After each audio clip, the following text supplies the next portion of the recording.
Malta tinsab fid-direzzjoni tajba mhux b'kumbinazzjoni imma frott id-deċiżjonijiet taqlin li l-Gvern. Sostna dan il-Ministru għall-Ġustizzja Owen Bonniċi waqt attività politika fin-Naxxar. Fakkar kif meta tella l-Partit Laburista fil-Gvern Malta kellha ekonomija li ma bdietx tikber, rata ta' qatt li taqbes is-7,000 ruħ u kontijiet tad-dawlu l-ilma li jkissru l-familji. Issa li għandna ekonomija b'saħħitha, tenna Bonniċi, dan il-baġit qed jara li qassam il-ġid maħluq fost kulħadd.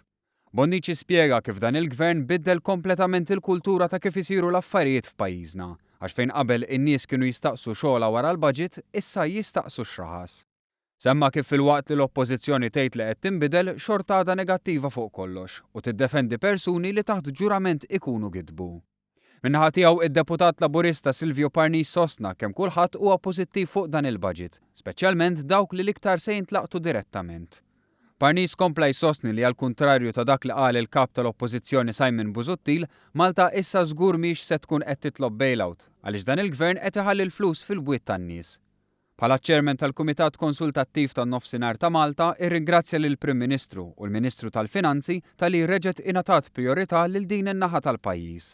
Fosthom bil-proġett ta' Paċe Grasso li minn ground se jinbidel f'post rikreattiv mammar b'ċentru tas-saħħa u faċilitajiet oħra b'investiment ta' 30 miljun euro. Parnis fakkar ukoll kif il-Gvern għal darb'oħra għażel in-nofsinhar bil-bini ta' kampus ġdid tal-ITS fi Smart City.